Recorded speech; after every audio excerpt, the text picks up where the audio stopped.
Merci. Dans le prolongement de ce que Maître Ajafon Zeus vient de vous dire tout à l'heure, moi je voudrais parler des manifestations de la liberté de manifester chez nous. Vous savez que pour réglementer la liberté des manifestations, nous avons été amenés pour le gouvernement à pousser à l'adoption d'une loi. Et cette loi-là est aujourd'hui la référence que nous avons pour les manifestations publiques. Alors, il se fait que cette loi-là, qui doit être la référence pour tout le monde, et donc ceux qui nous gouvernent aujourd'hui l'appliquent à leur manière. Ils l'appliquent à leur manière, ils procèdent à des interdictions intempestives, ils procèdent à des coups de force répétés. De nature que si nous ne faisons pas attention, ce destin de liberté que nous avons arraché de vos buts va nous être repris. Et c'est pour ça que nous disons que nous ne pouvons pas l'accepter. Je fais référence dans ce que je dis là aux dernières manifestations du collectif sur l'Otogo et de la coalition APC. Nous avons programmé 3 jours de manifestation. Le premier jour s'est déroulé sans problème. Mais sous un prétexte fallacieux, je le répète, je pèse bien mon mot, sous un prétexte fallacieux, qu'à la fin de nos manifestations, il y a eu grabuge quelque part, on nous dit les 2 jours suivants sont interdits.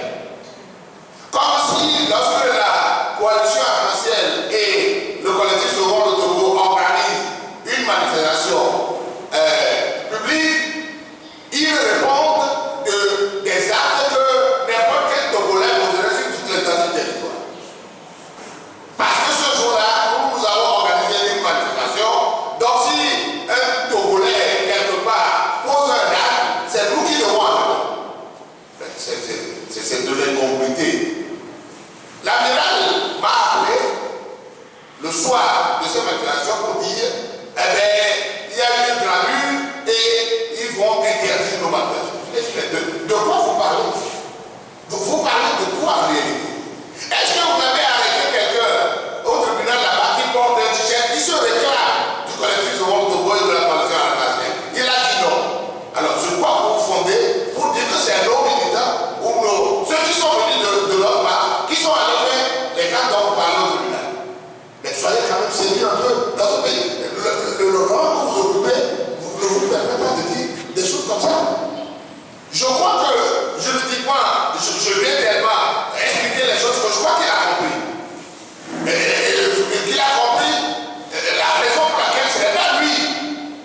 Le premier jour, la nuit là, ce n'est pas lui qui interdit les manifestations. C'est les ministres en charge de la sécurité et de la migration qui ont sorti un communiqué, ce qui est totalement en déphasage avec la loi. C'est totalement bizarre que, alors qu'on a une loi qui réglemente les manifestations, on sort un communiqué comme ça qui n'a rien à voir avec le texte que nous avons. Et bien évidemment, nous avons dit non, on ne peut pas accepter l'inacceptable. C'est pour ça que nous avons maintenu la manifestation. Et ce n'est que le soir, et c'est pour ça que vous l'a déjà dit, le soir du 2e jour, vers 17h, on nous a brandi l'arrêté de l'amiral ou de, comment vous appelez ça, président de la délégation spéciale. Mais nous avons continué les 3 jours, c'est vrai qu'ils l'ont supprimé, mais nous avons fait quand même nos manifestations. Mais ce qui est aujourd'hui grave et inacceptable, c'est que après ces manifestations, nous attendions à faire en sorte qu'ils puissent comprendre qu'il était dans l'illégalité. Et nous avons rencontré des ambassadeurs qui nous ont proposé une rencontre CSC arc-en-ciel avec les ministres en charge de la sécurité et de l'administration. Nous avons dit oui, que nous allons répondre à ce rendez-vous pour discuter de ces choses-là.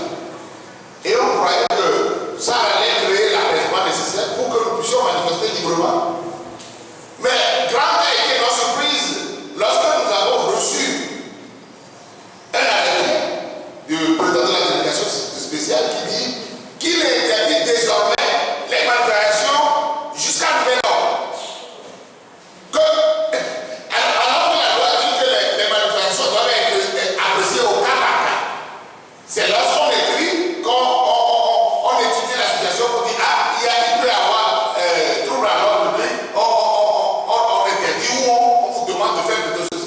Lui, il dit, il se lève et dit qu'il est interdit. Jusqu'à nouvel ordre. Nous avons dit non, on ne peut pas accepter ça. Nous considérons pas parce qu'ils sont en train de réprimer aujourd'hui les manifestations que nous allons accepter l'inacceptable. Alors, nous avons le société là, mais nous avons programmé quand même de manifester. Nous avons programmé de manifester pour leur démontrer que ce qu'ils sont en train de faire là, ils sont en train d'amener le pays à la dérive. Parce qu'on ne peut pas tout nous prendre au Togo. On ne peut pas tout nous prendre. Il ne peut pas nous prendre les espaces, tout ce qui est les problèmes du pouvoir, ils sont au pouvoir, ils nous prennent tout l'argent du pays, mais ce qui nous reste, c'est-à-dire que le retranchement, le dernier retranchement que nous avons manifesté au moins notre colère, ils vont nous dire également que vous n'avez pas le droit de le faire. Alors finalement, nous sommes confinés à quoi? Nous sommes confinés à quoi? Ça, on ne peut pas accepter. C'est pour ça que malgré le réalité là, nous avons dit non. Il faut que le peuple togolais décide par lui-même de prendre son destin en main. Parce que si ce n'est pas le dernier rempart qui nous reste là, on nous l'arrache, alors on n'a plus rien.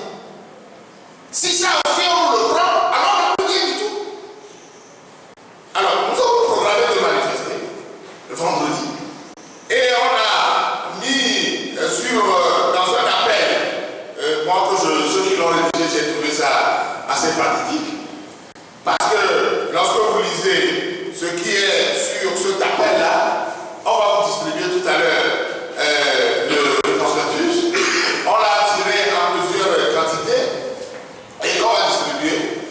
Et je pense que c'est nécessaire parce que tous les corps sont visés ici. Et il dit que l'heure est grave et que nous devons tous nous réveiller.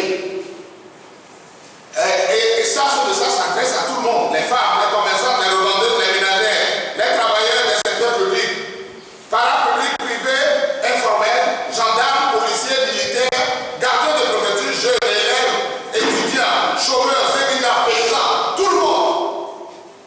L'heure est grave, mais nous devons nous réveiller. Nous devons nous réveiller pourquoi? Parce que nous ne pouvons plus accepter ce qui est inacceptable. N'acceptons pas et n'acceptons plus. Alors, est-ce que nous ne devons plus accepter? Qu'on arrête, qu'on emprisonne, qu'on torture et on tue des citoyens innocents, que le pouvoir intermédiaire se sacrifie cyniquement à la place des frères incendiaires des marchés qui sont dans ses propres rangs. Que des étudiants, fonctionnaires et toute la population soient affamés et réduits à la misère par la minorité de corrompus au pouvoir qui pillent et s'accaparent des richesses qui appartiennent à nous tous. Comme nous impose à nouveau des élections truquées avec des morts par centaines pour maintenir en place un régime dictatorial vieux de 50 ans dont nous ne voulons plus. C'est ce que nous voulons plus. Et tous les Togolais doivent savoir qu'il est temps qu'on dise qu'on ne veut plus, on ne peut plus. Il est temps que chacun dans son retranchement sache que nous sommes en danger et que chacun doit réagir par rapport à ce que nous disons parce que 50 ans, ça suffit. Nous devons sauver le Togo qui est à nous tous. On ne peut pas vivre sous 50 ans de dictature et continuer de fonctionner comme si de rien n'est. Nous devons nous réveiller.